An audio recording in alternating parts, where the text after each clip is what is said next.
วัสดีค่ะ พวกเรานักแสดงจากซีรีส์เรื่อง Chasing Love พี่เองก็ลำบากค่ะ สวัสดีค่ะนายค่ะรับบทเป็น2นะคะสวัสดีค่ะน้ำหวานค่ะรับบทเป็นเพียงค่ะสวัสดีค่ะเฟย์ค่ะรับบทเป็นพลอยค่ะสวัสดีค่ะจีนี่ค่ะรับบทเป็นเปิ้ลค่ะสวัสดีค่ะออมสินค่ะรับบทเป็นขวัญรินค่ะสวัสดีค่ะกิฟต์ค่ะรับบทเป็นพี่มันหมี่ค่ะทั้ง6 คนเจอกันครั้งแรกimpression เจอกันเป็นยังไงบ้างจริงๆเราเจอกันครบ6คนครั้งแรกอะคือวันแคสที่จะมาเล่นซีรีส์เรื่อง Chasing Love พี่เองก็ลำบากค่ะแต่ว่าตอนนั้นยังไม่ค่อยได้คุยกับใครเท่าไหร่ยังไม่รู้จักกันเลยวันนั้นก็เจอแบบพี่เฟย์ครั้งแรกอย่างจีนี่ก็ทักทายนิดหน่อยอย่างพี่นายก็อย่างพี่นายคือเราคุยกันมาบ้างอยู่แล้วเลยแบบว่าคุยกันเยอะส่วนอย่างพี่กิฟต์พี่ออมสินนี่หวานไม่ได้คุยด้วยเลยวันแรกใช่ใช่ใช่อันนี้จำได้ของเฟย์คือวันนั้นเหมือนเฟย์นั่งอยู่คนเดียวข้างหน้าเราแล้วก็นั่งเงียบๆแบบไม่กล้าคุยกับใครเลยแบบนิ่งๆนี่ก็เลยทักเขาว่าอะไรนะฉันทักเธอว่าอะไรนะจริงวันนั้นใช่เพราะเฟย์นิ่งแบบเฟย์เงียบจำได้เลยไม่แต่ของนี่กับเฟย์วันแรกกลับบ้านด้วยกันเลยใช่ไปส่งเฟย์เลยตาจริงเหรอจริงวันแรกเลยใช่ขึ้นรถแล้วเมาส์แฟตแล้วก็ส่งถึงที่เลยเลิศเลยส่วนของเรากับพี่กิฟก็คืออย่างที่บอกรู้จักกันอยู่แล้วค่ะแต่นั่งแยกกันเพราะว่าอยู่ใกล้กันแล้วขำก็เลยแยกกันนั่งเพราะเดี๋ยวแคสแล้วไม่มีสมาธิค่ะของนี่กับนายคือแบบเจอกันครั้งแรกอ่ะก็คือนึกว่าเป็นเพื่อนเลยแบบไม่นึกว่านายแบบโตกว่าก็เลยเรียกพี่นายว่าน ายแล้วในบรรดาพวกเราทั้ง6 คนใครพลังงานเยอะที่สุดพี่นายไหมพี่นาย energy เยอะอ่ะดีดแล้วแต่ช่วงส่วนคนนี้เป็น energy แบบยาวแบบยาวแต่เขาจะไม่ได้ดีดนะแต่เขาจะแบบทำงานได้ stable ไม่แต่ถ้ามีเรื่องเกิดขึ้นเราจะแบบจินนี่ช่วยหน่อยเพราะว่ารู้สึกว่าเป็นคนที่ handle ทุกอย่างได้คู่ด้านหลังนี้เขาเป็นตัวแทนพลังงานด้านไหนไหมพี่กิฟต์ด้านแบบพี่กิฟต์ตลกพี่กิฟต์อะมีจุดอ่อนทุกคนแฉมาเลยค่ะคือร้อนกับหิวเนี่ยพี่กิฟต์จะ energy แบบไม่ไหวละยังไงตรงนี้ไม่ได้เป็นอยู่ตรงนี้ไม่ได้ถ้าร้อนอยู่ได้หิวอยู่ไม่ได้แล้วแบบไปตรงไหนดีวะเราจะหาทางออกยังไงดีนะบางทีจะเริ่มมีอาการใช่เราทั้ง6 คนรู้จักกันดีแล้วถ้าให้เลือก1 มีมจากโซเชียลเป็นตัวแทนพวกเราคิดว่าทั้ง6 คนเนี่ยเหมาะกับมีมไหนคะมีแมวนี่ให้แมวที่แบบว่ามันมีแมวตัวนึงจะชอบหลับอาจจะเป็นน้ำหวานเพราะน้ำหวานบางทีชอบแอบไปหลับแมวกินที่ชอบเคี้ยวน้ำแข็งแล้วก็แมวที่อย่างนี้แล้วก็แมวขับรถมีแบบที่เป็นแบบแมวแบบหลายๆตัวใน1 คลิปอะไรอย่างเงี้ยกำลังนึกภาพตามแล้วก็มีแมวแบบโลกคือมันอยู่รวมกันใช่เราอยู่รวมกันแมวโลกอาจจะเป็นเฟย์ไหมแมวโลกเป็นแมวขับรถที่เป็นแมวขับรถเป็นแนวหลับแล้วมีแมวอะไรมีแมวตัวนี้ทำอะไรเป็นไหนได้อยู่นะที่เป็นอย่างเงี้ยดีเป็นแนวดีมีตัวดีอะไรพี่ออมสินล่ะแมวเมาส์แมวบอกแม่ชอบดูแลเลยแม่คืออะไรครับป้าเหรอให้ดูแลอะไรก้าวหัวแม่แมวไม่ได้เกี่ยวกับมีมแล้วค่ะปึ้งทีนี้ค่ะพูดถึงชื่อซีรีส์กันว่าพี่เองก็ลำบากอยากรู้ว่าเอากองถ่ายนะทั้งตอนไพลอตตอนถ่ายซีรีส์เลยหัวหน้าสมาคมความลำบากคือใคร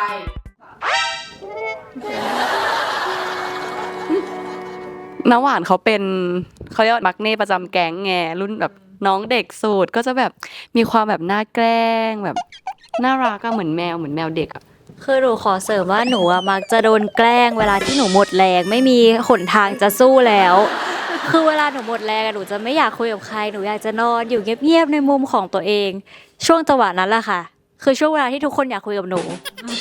ซึ่งหนูไม่รู้ว่าทำไมเหมือนกันส่วนอันนี้นะให้ทั้ง2 คนเพราะว่าหลอกง่ายพูดอะไรก็เชื่อแบบว่าชอบหลอกเด็กพูดอะไรก็เชื่อจริงหรอแล้วเชื่อจริงโดยเฉพาะนี่แล้วก็เลยแบบสักหน่อยวันนี้มีเรื่องอะไรดีนะหลอกเด็กสักหน่อยอะไรหลังๆเริ่มไม่เชื่อใจใครแล้วไม่มีใครเชื่อใจได้เลยในนี้ไม่รู้มันได้ทุกวันอะทุกวันจริงเลยนี่พูดถึงบทบาทในซีรีส์กันบ้างลูกใครรับบทเป็นนักวิจัยอาหารกับ2 คนทั้ง2 คนทั้ง2 คนในซีรีส์เนี่ยเป็นนักวิจัยอาหารแต่ตัวจริงเนี่ยใน6 คนพวกเราเนี่ยใครรับบทเป็นนักวิจารณ์อาหาร คนนี้เขาจะมีร้านเขาจะชอบชิมเขาบอกว่าซื้อในแอปอะมันแบบว่าไม่ทั่วถึง เขาจะไปร้านนั้น Insight ร้านนี้ ต้องดู อินไซต์ใช่เมื่อเช้ามาแต่งหน้าก็คือเมาเรื่องอาหารกับพี่ช่างแต่งหน้าเขาจะมีร้านเยอะเยอะแบบเยอะรู้เยอะใช่ฉันว่า ในห ให้ นัง เธอ ไม่ในหนังหนูก็คือไม่เกี่ยวกับอาหารเลยค่ะ เป็นสถาปนิก ซึ่งสถาปนิกเนี่ยในเรื่องก็คือไม่มีบทที่มีบทได้กินของแซ่บไม่บอกว่าคืออะไรหนูมีความสุขที่สุดในวันนั้น ทุกคนต้องไปรอดูนะ คืออยากถ่ายเทคนั้นสักแบบ10 เทคหนูก็ไม่ติด ไม่ใช่แค่อาหารนะเครื่องดื่มด้วย นี่ ไอเลิฟ ถัดมาเป็นจินนี่ หนูให้จีนี่คนหนึ่งเหมือนกัน จีนี่ใช่อันนี้คือแบบชอบไปร้านอาหารเลย ชอบไปร้านอาหาร แบบไปเยอะ แล้วก็ถ้าเกิดว่ามาถามว่าแบบเดี๋ยวจะวันสำคัญจะไปร้านไหนดี แนวไหนอะไรเงี้ยก็คือสามารถแนะนำได้แถวไหนอะไรเงี้ยก็คือจะมีข้อมูลแบบสามารถลิสต์ให้ได้ ใครอยากเป็นแบบติด เรื่อง แกรม ก๋วยเตี๋ยวกับจีนี่ ได้ หน่อย นะ จีนี่สามารถบอกร้านที่อร่อยมาได้แล้วหนูไปกินแล้วมันอร่อยมากจริง นี้ค่ะอยากพูดเรื่องอาหารกันต่อที่ถามว่าเราเนี่ยความสัมพันธ์ของพวกเราเนี่ย6 คนเนี่ยน่าจะสนิทกันดีรู้จักกันดีถ้าเปรียบเทียบเป็นรสชาติของอาหารเนี่ยคิดว่าความสัมพันธ์ของพวกเราเนี่ยมันเหมือนรสอะไร ผงนัว ผงนัวค่ะ รู้สึกว่า คือแบบผงชูรสอะ ใช่รสชาติผงนัวรสนัวเลย เพราะว่า แต่ละคนมีเฟรเวอร์ที่ต่างกันแล้วเราก็มารวมกันอย่าง หก จี คนก็ ต้อง หกไว้ เผ็ดอยู่แล้ว อืม อยู่แล้ว อันนี้ก็ต้องหวานอยู่แล้ว ใช่ เอ้ยหวานให้2 คนนี้ ในเรื่องใช่ในเรื่องเป็นรสหวาน รสหวาน พี่กิฟเค็ม พี่กิฟเค็มทำไมเฮ้ยพี่กิฟเค็ม ไม่เพราะว่าพี่กิฟชอบจบพริกน้ำปลาในกอง อ๋อพี่กิฟชอบถึงน้ำปลาใช่ อันนี้เปรี้ยวอันนี้เปรี้ยว อันนี้ เปรี้ยว กฎแห่งกรรมเปรี้ยวน้ำส้ม ไม่ดีเธอต้องเป็นขมแล้วล่ะ แล้วเราเหลือขมให้เราเป็นขมเอง ปลายขม ขมไงปลายขม ติดขมที่ปลาย เพราะเรารวมๆกันเลยกลายเป็นรสนัว รสนัว ความรักที่2โดยเฉพาะเลยเขาเลยมีประโยคที่พี่2บอกว่า ฉันไม่ต้องการความรักทำไมตัวพี่2อ่ะถึงไม่ต้องการความรักความสัมพันธ์ของเราพอจะสปอยได้ไหม ที่พี่สองเคยพูดว่าฉันไม่ต้องการความรักเนี่ย ก็เพราะว่าปมที่เขาไปเจอมามันเป็นเรื่องที่ใหญ่มากสำหรับชีวิตคนคนหนึ่งซึ่งการที่เขาเลือกที่จะทำแบบนั้น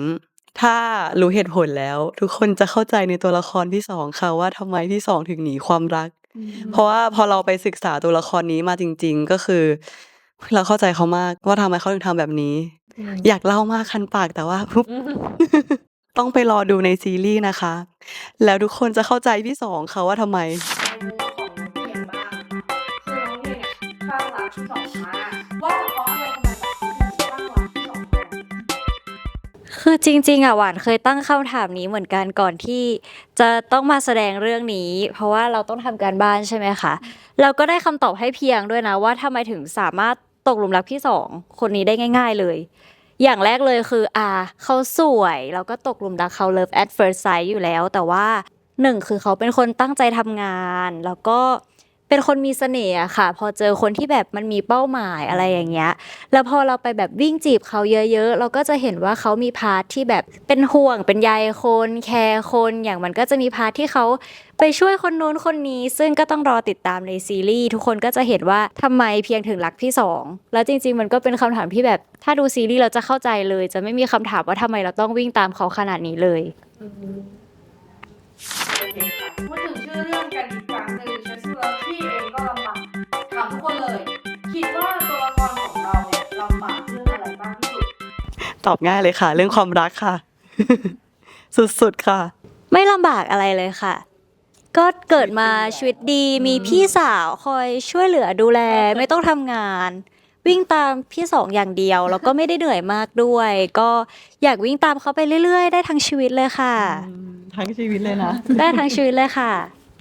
ถ้าของเฟซจริงๆแปลว่าก็ไม่ได้มีนะ ไม่ได้มีอะไรลำบากถ้าในเรื่องอ่ะอาจจะมีนิดหน่อยในความสัมพันธ์นิดเดียวไม่เยอะมากเท่าไหร่ค่ะ เป็น2 คนที่ให้แบบ positive ใช่ vibe มาคือแบบ energy ดี อันนี้ก็เหมือนกันค่ะเรื่องความรักแบบปมความรักก็เลยทำให้ลำบากเรื่องความรักค่ะ ของตัวขวัญรินนะคะก็คือลำบากกับสายตาคนอื่นแล้วกัน ไม่บอกว่ายังไงแต่ว่ามันคือเรื่องของการที่เราอ่ะอาจจะแคร์สายตาคนข้างนอกทำให้เราอาจจะแบบลืมบางอย่างไป